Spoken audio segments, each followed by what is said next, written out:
여러분 안녕하십니까. 코로나19 통합 뉴스룸 2시 뉴스입니다. 오늘 0시 기준 국내 코로나19 확진자는 8명 늘었습니다. 모두 해외 유입 사례입니다.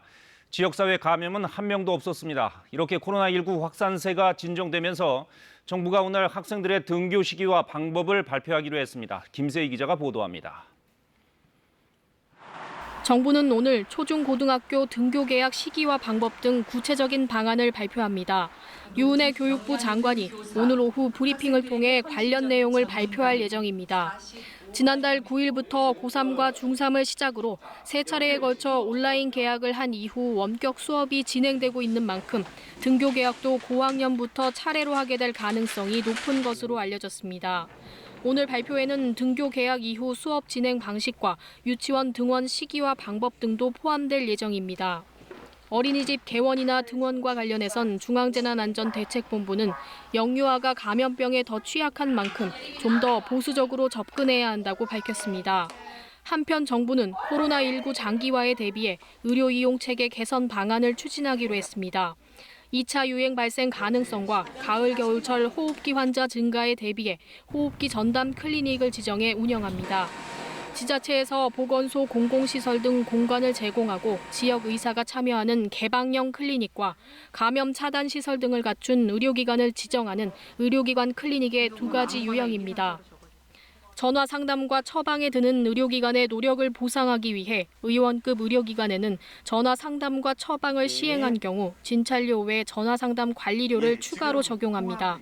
전화 상담 관리료는 건강보험에서 전액 부담할 예정이며 5월 초부터 시행할 계획입니다. 의료기관이 재정적 어려움 없이 환자 치료에 전념할 수 있도록 5월까지 시행할 예정이었던 건강보험 선지급 제도는 1개월 더 연장됩니다. KBS 뉴스 김세희입니다. 코로나19 긴급 재난지원금이 오늘부터 지급되기 시작했습니다. 우선 생계가 어려운 가구부터 현금을 지급하고 나머지 가구는 추가로 신청 절차를 거치게 됩니다. 석 달 안에 신청하지 않으면 기부한 것으로 간주됩니다. 이초로 기자입니다.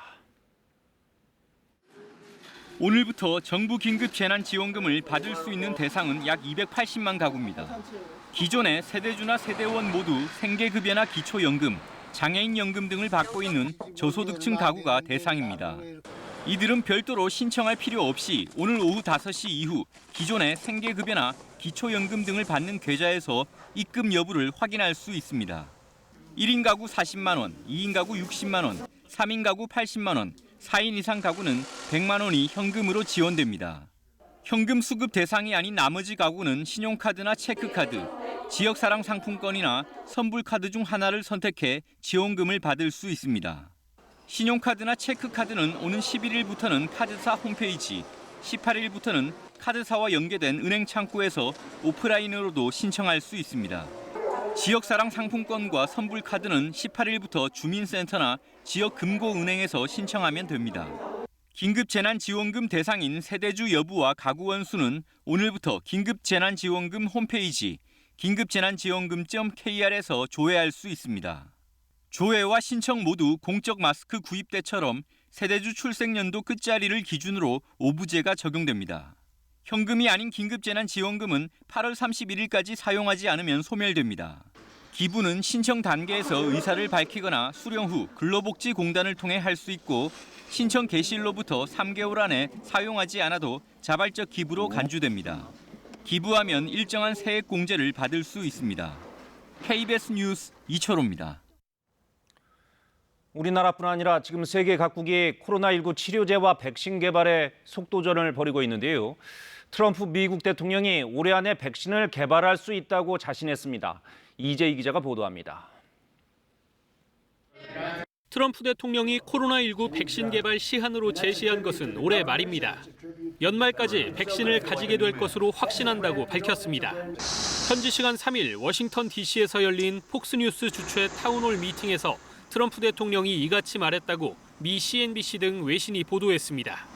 그는 백신을 확보하려 강력하게 밀어붙이고 있다며 연말이라는 개발 시점을 수차례 강조한 것으로 알려졌습니다. 지난주 파우치 미 국립 알레르기 전염병 연구소 소장이 밝혔던 백신 양산 시점 내년 1월보다 기한을 더 앞당긴 겁니다. 앞서 파우치 소장은 내년 1월까지 백신 수억 개 생산이 가능할 것 같다고 말한 바 있습니다. That's an assumption that it's going to be safe, that it's going to be effective, and that we're going to be able to do it quickly. I think each of those are not only feasible but maybe likely. 현재 세계보건기구가 임상시험 승인을 받아 백신을 개발하고 있다고 밝힌 곳은 중국과 미국, 영국, 유럽 합동의료진 등입니다. 이 가운데 미국이 가장 먼저 양산 시점을 언급한 데 이어 대통령까지 나서 더 빠른 일정을 제시한 상황. 하지만 재선 스케줄을 맞추려는 트럼프 대통령의 정치적 발언일 수 있다는 지적도 나옵니다. 한편 유럽연합 지도부는 코로나19 백신 개발을 위해 수십억 유로 규모의 모금 활동에 나섰습니다. KBS 뉴스 이재입니다. 유럽은 확산세가 다소 수그러드는 모양새인데 러시아는 상황이 갈수록 심각해지고 있습니다. 하루 신규 확진자 수가 10,000명을 넘어섰습니다. 누적 확진자도 13만 4천여 명으로 세계에서 7번째로 많아졌습니다. 모스크바에서 김준호 특파원이 보도합니다. 러시아의 코로나19 확진자 수가 하루 새 1,600여 명의 신규 확진자가 나오면서 어제 기준 13만 4,687명으로 집계됐다고 러시아 보건당국이 밝혔습니다. 누적 사망자는 1,280명입니다. 러시아의 1일 신규 확진자 수가 10,000명을 넘어선 것은 이번이 처음입니다. 확진자 수 기준으로 러시아는 미국과 스페인, 이탈리아, 영국, 프랑스, 독일에 이어 세계 7위입니다. 전체 확진자의 51%가 수도 모스크바에 집중돼 있습니다. 러시아 보건당국은 하루에 20만 건의 진단검사가 이루어지고 있고 전체 진단검사 건수는 410만 건이라고 밝혔습니다. 또 신규 확진자의 약 50%는 무증상 감염자라고 덧붙였습니다. Основные распространители – это, конечно, носители. Поэтому, когда на ранних стадиях выявляется инфицированность, 러시아는 코로나19 확산을 막기 위해 지난 3월 말 육해공 국경 폐쇄와 함께 모스크바 등 전국 대부분의 도시가 주민 자가격리 조치를 취했습니다. 또 지난 3월 말부터 시행에 들어갔던 전 근로자 유급 휴무도 이달 11일까지 연장한 상태입니다. 하지만 확진자 증가세가 여전히 높게 유지되면서 보건당국은 이 같은 제한 조치가 더 연장될 수 있다고 경고했습니다. 페스코프 크렘린궁 대변인은 푸틴 대통령도 모스크바 서쪽 외곽의 관저에서 사실상의 격리 상태에서 업무를 보고 있다고 전했습니다. 모스크바에서 KBS 뉴스 김준호입니다. 네, 코로나19로 중환자실에 입원했다가 완치된 존슨 영국 총리가 투병 당시 본인의 사망 시 비상 계획까지 세운 상태였다고 털어놨습니다. 영국의 누적 사망자는 이탈리아 수준에 육박했습니다. 파리에서 양민효 특파원이 보도합니다. 코로나19에 감염돼 지난달 병원에 입원했던 존슨 영국 총리. 양성 판정을 받은 직후에도 화상회의를 하며 건재함을 알렸지만 곧 심각한 수준이 됐다고 한 일간지와의 인터뷰에서 털어놨습니다. 상태가 악화돼 중증 치료실로 옮겨질 무렵 영국 정부가 본인의 사망 시 비상계획을 세울 정도였고 증상이 호전되지 않자 심한 좌절감을 느꼈다고도 밝혔습니다. 하지만 의료진의 헌신적인 치료 덕에 회복했다며 코로나19 사태의 극복 의지를 강조했습니다. So we've been going through some huge alpine tunnel, and we can now see the sunlight and the pasture ahead of us. 감염 확산이 둔화되고는 있지만 영국의 코로나19 누적 사망자는 약 28,400명으로 집계됐습니다. 유럽에서 사망 피해가 가장 큰 이탈리아와 400여 명밖에 차이 나지 않습니다. 하지만 최근 1일 사망자 발생은 이탈리아의 2배 수준으로 이대로라면 곧 전체 사망자가 이탈리아를 넘어설 것이라는 우려도 나옵니다. 영국 정부는 코로나19 확산세가 정점은 지났다고 판단하고 있지만 봉쇄 조치는 천천히 풀 방침입니다. 특히 집단 사망이 많았던 양로원이나 교도소, 감염이 집중된 지역에 대해선 한동안 규제 조치를 강화할 예정입니다. 노동자들의 일터 복귀를 위해 이번 주 가이드라인을 제시한 뒤 주말쯤 단계적 봉쇄 완화 계획을 발표할 것이라고 영국 정부는 밝혔습니다. 파리에서 KBS 뉴스 양민효입니다. 네, 다른 소식 하나 전해드리겠습니다. 북한이 어제 우리 측 감시초소 GP의 총탄 여러 발을 발사한 것과 관련해 유엔군 사령부가 현장 조사에 나섰습니다. 정전 협정을 위반했는지 여부가 조사의 핵심입니다. 우리 군 당국이 북측에 강력히 항의하고 입장 표명을 요구했는데 북한 측은 아직 아무런 답을 하지 않고 있습니다. 윤보미 기자가 보도합니다. 북한이 어제 중부전선에 있는 우리군 감시초소 GP에 총탄을 발사한 것과 관련해 유엔군 사령부가 조사에 들어갔습니다. 유엔사 관계자는 군사정전위원회가 오늘부터 북한이 정전협정을 위반했는지 등을 조사한다고 밝혔습니다. 유엔사는 통상 비무장지대 내에서 충돌이 발생할 때 조사를 벌이는데 군정위는 탄환과 탄두가 발견된 비무장지대 한국군 GP에 조사팀을 보내 현장 조사를 할 것으로 알려졌습니다. 앞서 합동참모본부는 어제 오전 7시 40분쯤 중부전선 DMZ 내 우리군 GP 외벽에서 총탄 4발의 탄환과 탄두 등을 발견했다고 밝혔습니다. 우리군은 이에 대응해 10여 발씩 2차례 경고 차원의 사격을 했고 현재 상황이 정전협정 위반이라는 내용의 경고방송을 했습니다. 군 당국은 또 남북 장성급 군사회담 우리 측 수석대표 명의로 대북 전통문을 보내 강력히 항의하고 북한 측의 입장 표명도 요구했습니다. 하지만 북측은 지금까지 아무런 답을 하지 않고 있다고 국방부는 밝혔습니다. 군 당국은 이번 사건을 북한이 지난해 11월 창린도에서 해안포 사격을 벌인 데 이어 두 번째로 9.19 군사합의를 위반한 것으로 규정하고 북한의 의도 등을 분석하고 있습니다. KBS 뉴스 윤봄입니다. 네, 모레부터는 생활방역 체계로 전환됩니다. 일상을 회복하되 그 속에서 계속 거리 두기를 유지하자는 개념입니다. 그럼 우리는 생활 속에서 어떤 실천을 하면 될까요? 이윤희 기자가 자세히 설명해 드립니다. 이거 무슨 줄일까요? 얼마 전 같았으면 마스크 사려는 사람들인가 보다 했겠지만 어제 서울 종로구의 한 수제비 식당 앞에 늘어선 줄입니다. 참 오랜만에 보는 이 맛집 줄서기, 왠지 반가운 느낌마저 드는데요. 그래도 이 거리 두기는 해야 하는 건 아닌가 여전히 걱정이 들기도 합니다.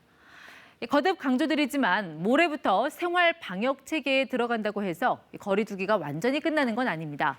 정부가 말하는 이 생활 방역은 바꿔 말하면 생활 속 거리 두기일 뿐입니다. 지금까지 그렇게 해왔는데 뭐가 달라진다는 거지 하는 분도 계실 텐데 앞으로는 거리 두기보다 이 생활에 좀 더 방점이 찍혀 있다는 게 정부 설명입니다.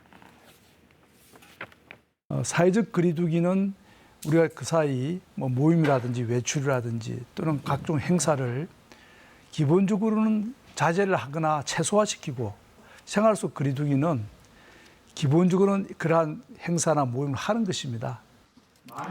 그럼 모레부터 내 생활 속 거리 두기 어떻게 실천하면 될까? 정부가 세세하게 지침을 만들어 공개했습니다. 대중교통, 직장, 식당, 상점, 영화관 등 일상에서 흔히 접하는 31개의 세부 장소별로 이용자와 관리자가 지켜야 할 방역 지침을 담았습니다. 우선 이 대중교통 이용할 때 최소 1m 거리 두기는 최대한 거리 두기를 유지하기 위해 노력한다로 완화됐습니다. 단 지금처럼 가급적 마스크는 써야 합니다. 이 출퇴근 시간과 같이 혼잡할 때 감염 우려를 막기 위해서입니다. 큰 소리로 대화하거나 또 이 불필요한 전화 통화 자제해서 침방울이 튀지 않도록 주의해야 합니다. 요즘 이 삼시세끼 밥 차리느라 장 보러 자주 가시죠?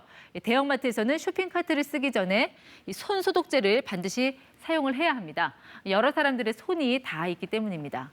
화장품 코너에서 견본품 사용할 때도 얼굴에 바르지 말고 이 손등에 테스트를 해야 하고 이후에는 또 소독을 해야 합니다.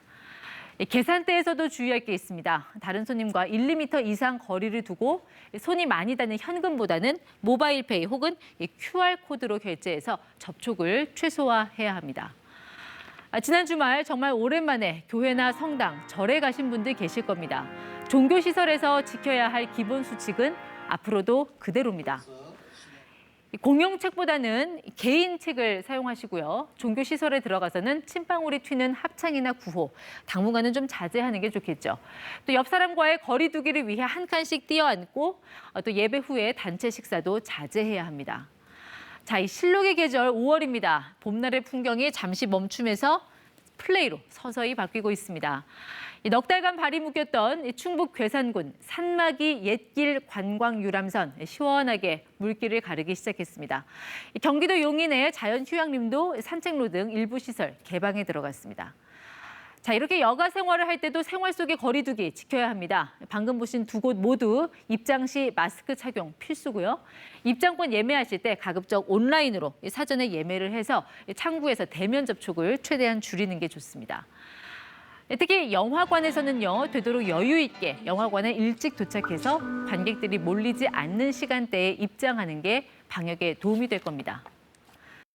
외식하러 식당이나 카페를 찾으셨다면 서로 마주보고 앉기보다 다소 어색하더라도 지그재그로 앉아서 거리를 좀 둬야 합니다. 음식은 나눠 먹지 말고 개인 접시에 덜어 먹는 걸 권합니다. 밖에는 나가되 최대한 머무는 시간은 줄이는 게 좋겠죠. 그리고 이거는 참 어색하게 느껴지겠지만 술 마실 때 가능한 서로 마주보지 않고 이 한 방향을 바라보며 앉는다. 그리고 이 술잔을 서로 권하지 말라는 내용도 이번 정부 지침에 포함됐습니다. 자, 이 5월에는 결혼식 청첩장 많이들 받으실 텐데 축의금은 온라인으로 송금하고 현장에서는 악수 대신 목례로 인사를 해야 합니다. 장례식장에서도 조문과 위로를 가급적 생략하고 30분 이상 머물지 않도록 권장했습니다. K-팝, K-드라마, K-푸드 세 개를 휩쓰는 한류에 또 하나의 K가 합류했습니다. 전염병 대응의 모범으로 떠오른 한국식 방역, 여기에 K-방역으로 이름이 붙여졌습니다. 우리가 선도적으로 강한 방역에서 일상생활로의 이동을 준비하는 것처럼 해외에서도 조심스레 또 조금씩 일상으로 돌아가려는 움직임을 보이고 있습니다. 먼저 미국 뉴욕 센트럴파크가 시민들로 가득 찼습니다. 조금 빨리 찾아온 더위에 해변가도 조금씩 사람들 발길이 이어지고 있고요. 미국의 14개 주가 부분적인 봉쇄 완화에 들어갔습니다. The curve slowed the spread and massively expanded our healthcare capacity. We're now in the process of gradually reopening our country. 코로나19 사태에서 생활 방역은 이제 막 몇몇 나라가 시도하고 있는 그야말로 가지 않은 길입니다. 생활 방역으로의 본격 전환을 앞둔 우리의 K-방역이 또다시 새로운 시험대를 맞고 있습니다. KBS 뉴스 이윤입니다. 네, 잠시 뒤에 방역 당국의 브리핑이 시작되면 현장을 연결해서 들어보겠습니다. 먼저 이충원 의학 전문 기자와 코로나19 현황 짚어드리겠습니다. 자, 이 기자, 통상 2시 10분에 브리핑을 했었는데 오늘은 좀 늦어지네요. 내부 사정이 있겠죠. 네. 먼저 확진자 현황부터 볼까요? 오늘 8명 신규 확진자 나왔는데 전원 해외 유입 관련입니다. 네. 지금 제 기억으로는 세 번째 지역사회 감염이 없었던 걸로 기억을 하고요. 예. 현재 9,217명이 완치가 돼서 완치율이 85%를 넘어섰습니다. 그래도 1,300여 명이 현재 치료를 받고 있는 상황입니다. 예. 사망은 2명이 늘어서 252명이 됐습니다. 네. 지역 감염이 없다. 벌써 세 번째인데 그러면 지역 감염이 없다는 건 해외에서 들어오는 것 빼고는 들어오는 유입자를 빼고는 지역에서 감염이 일어나지 않았다라는 뜻인데 지역 감염이 중요한 거는 최근에 몇 명이 생기지 않지만 그 네. 가운데는 이제 감염의 연결 고리를 모르는 네. 깜깜이 환자들이 많거든요. 지난 2주간 10명 정도의 깜깜이 환자가 나왔는데 그 7명이 또 대구에서 나왔다고 그래서 예. 대구 같은 경우는 이제 광범위한 지역사회 감염이 있었고 아직도 불씨가 살아있다 이렇게 볼 수가 있겠습니다. 네, 대구 경북 지역은 여전히 좀 바짝 긴장을 해야 되고 긴장을 늦춰서는 안 되겠습니다. 자, 그러면 연휴가 끝나는 내일 모레부터는 생활 방역으로 전환하기로 했죠. 어떤 점이 달라지는 건지 이윤희 기자가 잠시 얘기를 했지만 다시 한번 좀 정리를 해주시죠. 일단 코로나에 요새 이제 BCAC라는 얘기를 많이 합니다. 비포 코로나, 코로나 이전. 또 애프터 코로나, 코로나 이후인데 네. 우리가 지금 생활 속 방역으로 들어간다는 것은 코로나 이전으로 돌아간다는 건 아니라는 겁니다. 그러니까 예. 생활 속의 방역, 생활 속 거리 두기가 이어져야 된다는 거죠. 이제 코로나 이후의 시대에는. 예. 왜냐하면 코로나가 앞으로 빠른 시간 내에 종식될 가능성은 거의 없기 때문입니다. 언제든지 산발적으로 발생할 수 있고 또 집단 감염으로 이어질 수 있기 때문에 생활 속에서 방역을 철저히 해야 된다는 얘기인데 제일 중요한 원칙 하나는 원칙 5개가 있지만 예. 일단 아프면 집에서 쉰답니다. 그러니까 예. 직장에 출근하지 않는다라는 건데 우리가 이제 그 국민들한테 8천여 명에 그 조사를 했었는데 여러 가지 5가지 원칙 중에 가장 지키기 힘들 것이 이겁니다. 예. 그러니까 우리 사회가 이제 굉장히 열심히 일을 했는데 사실 아프다고 해서 직장에 3, 4일 나가지 않는 게 쉽지 않거든요. 예. 혹시 모를 불이익 같은 걸 걱정을 많이 하시더라고요. 그래서 이번에 이런 생활 방역 속에서 이런 원칙이 좀 지켜질 수 있도록 지금 정부 당국에서 신경을 써야 될 것 같습니다. 예. 아프면 집에서 쉰다. 어떻게 생각하면 당연한 얘기 같이 들리는데 그러나 우리 사회에서는 가장 지키기 어려웠던 수칙 네. 가운데 하나였다. 아프면 집에서 쉬셔야 됩니다. 이제는.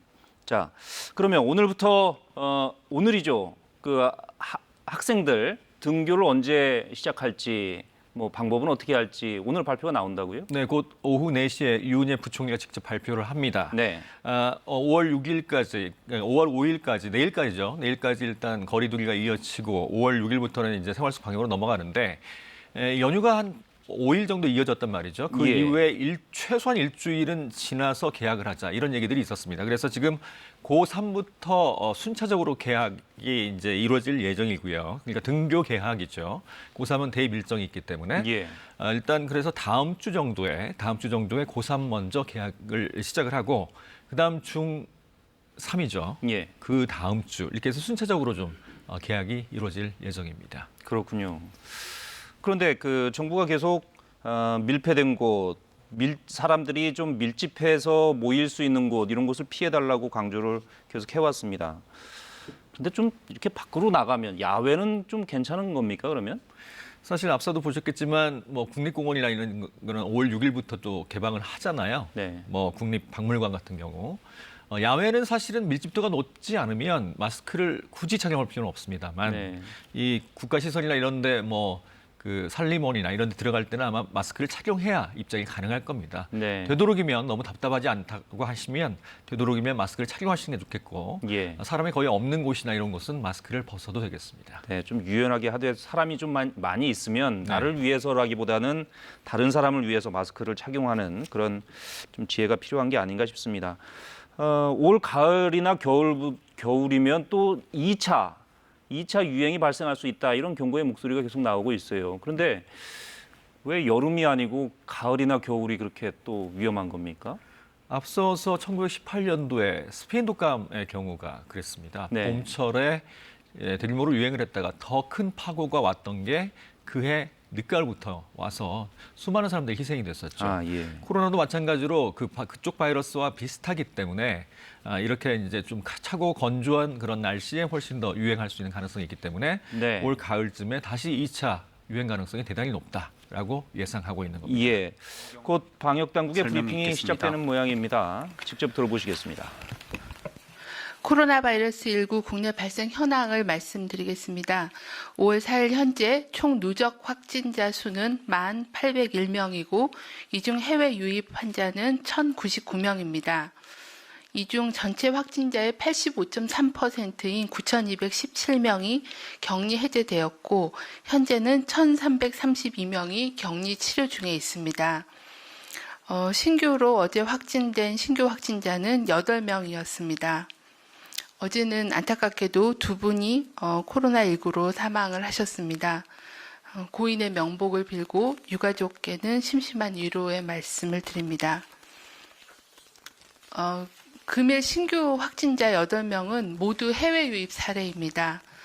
국내 지역사회 발생으로 확인된 사례는 어제 보고 사례에서는 없었습니다. 해외 유입된 사례의 유입 국가는 미주 지역이 3명, 기타 지역이 5명으로 아랍에미레이트 3명, 타지키스탄 1명, 쿠웨이트 1명이었습니다. 최근 2주간의 전파 경로는 해외 유입 사례의 비중이 좀 더 높아져서 71.7%이며 해외 유입과 관련돼서 발생한 사례가 1명이었습니다. 또한 병원 및 요양병원과 관련된 사례가 7.9%로 약간 감소하였고 지역의 집단 발병과 관련된 경우가 4.7%로 감소하였습니다. 현재 역학조사가 진행 중인 미분류 사례는 8명이었고 전체의 6.3%입니다. 정부는 그간의 코로나19 유행 양상과 대응 상황을 토대로 총리 주재의 중대본 회의를 거쳐 5월 6일부터 생활 속 거리 두기로 전환하기로 결정하였습니다. 코로나19는 단기간 안에 종식이 되는 것은 어렵고 전 세계적으로도 대유행이 장기화될 것이 예상됨에 따라 국민 여러분께서는 방역의 주체라는 인식하에 생활 방역 5대 수칙을 일상생활에서 철저히 준수해 주실 것을 당부드립니다.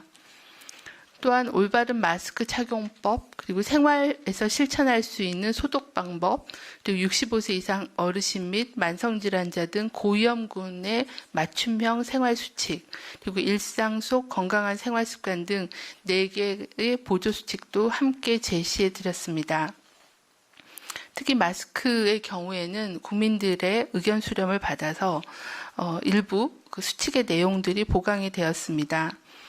침방울을 통한 감염 전파를 차단하는 데 마스크가 도움이 되기 때문에 기존의 그 호흡기 증상자뿐만이 아니라 대중교통 등 환기가 잘 되지 않는 곳에서 다른 사람과 밀접하게 접촉하는 경우 또는 실내 다중이용시설을 이용하는 경우 그리고 실외라고 하더라도 다른 사람과 2m 이상의 거리 두기가 어려운 경우 등의 마스크 착용을 권고하기로 하였습니다.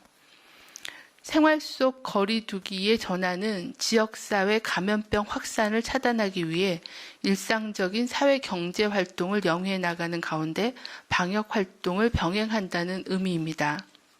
이는 기존과 같은 일상으로 돌아가는 것이 아니라 감염 예방 수칙이 일상생활에 녹아들어 국민들께서 상시적으로 실천하는 새로운 일상으로 나아가는 것임을 강조하여 말씀드립니다.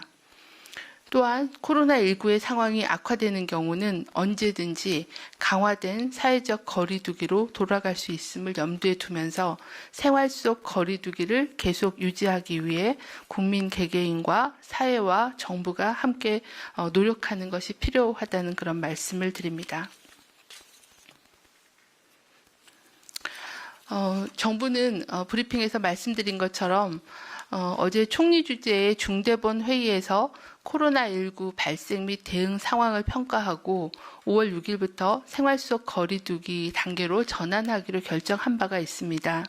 이는 그동안 국민들께서 사회적 거리 두기를 실천해 주시고 의료계가 선별 진료 및 환자 진료를 충실히 담당해 주시고 중앙과 지자체가 검역, 역학조사, 접촉자 관리 등 방역 조치를 적극 시행하여 코로나19 유행을 억제해 왔습니다. 하지만 백신이나 치료제가 없는 상황에서 코로나19를 종식시키는 것은 불가능합니다. 국내외에서 유행과 완화를 반복하며 장기간 유행할 것으로 전망하고 있습니다. 전 세계에서도 코로나19 유행이 지속되고 있고 특히 남미 지역과 아프리카 지역 등으로 그 지역이 확산되고 있습니다. 국내에서도 아직까지는 감염 경로를 확인할 수 없는 산발적인 사례가 발생하였으나 사회적 거리 두기의 실천 등으로 대규모의 유행으로 이어지지 않고 조치가 진행 중에 있습니다. 방역 당국의 목표는 백신 등 근본적인 해결 방안이 마련되기 전까지는 우리의 의료 체계, 방역 체계, 사회 시스템이 가능한 수준으로 코로나19의 발생 규모와 속도를 억제하고 통제해 나가는 것입니다. 이를 위해서는 보건당국의 검역, 역학조사, 접촉자 관리 등의 방역 조치를 좀 더 효율화하고 전문화시키면서 의료계는 코로나19 환자의 진료 역량을 키우고 또 일반 진료와 병행할 수 있는 의료 시스템을 정비하는 것이 필요합니다. 국민들께서도 생활 속 거리 두기를 실천하고 또 사회 제도와 문화를 바꿔나가는 노력이 다 같이 이루어져야 통제 가능하다고 보고 있습니다. 생활 속 거리 두기로의 전환이 감염병에 대한 경각심이 없었던 코로나19 이전의 과거 일상생활로 돌아가는 것이 아니라는 점을 분명히 말씀드리고 싶습니다. 방역당국은 코로나19 국내 유행 상황과 생활 속 거리 두기 이행 상황을 지속적으로 모니터링해서 감염병 상황이 악화되는지 경계하고 살피며 대응 수준을 조정해 나가도록 하겠습니다. 네, 그럼 지금부터 기자님들 질의에 응답하는 시간. 벌써 서울은 25.2도까지 올랐습니다. 오늘 서울의 낮 최고 기온이 26도, 대전이 28도, 대구가 30도까지 오르는 등 오늘도 때이른 더위가 이어지겠습니다. 어린이날인 내일은 더위가 한풀 꺾이겠습니다. 서울의 낮 기온 22도로 오늘보다 낮아지겠고 충청과 남부지방은 내일 오후부터 밤 사이에 5mm 안팎의 비가 조금 오는 곳이 있겠습니다. 현재 전국이 맑은 가운데 미세먼지 농도는 보통에서 좋음 단계를 나타내고 있습니다. 오후엔 전국에 가끔 구름이 많겠고 강원 영동과 경북 동해안 지역엔 동풍의 영향으로 5mm 안팎의 비가 조금 내리겠습니다. 서울, 경기와 강원, 경북 지역엔 건조주의보가 내려져 있어 산불 조심하셔야겠습니다. 낮 기온은 서울이 26도, 광주가 27도, 부산이 24도 등 전국이 25도 안팎까지 오르겠습니다. 바다의 물결은 동해상에서 최고 2.5m로 비교적 높게 일겠습니다. 기상정보였습니다. 네, 코로나19 통합뉴스로 마치겠습니다. 고맙습니다.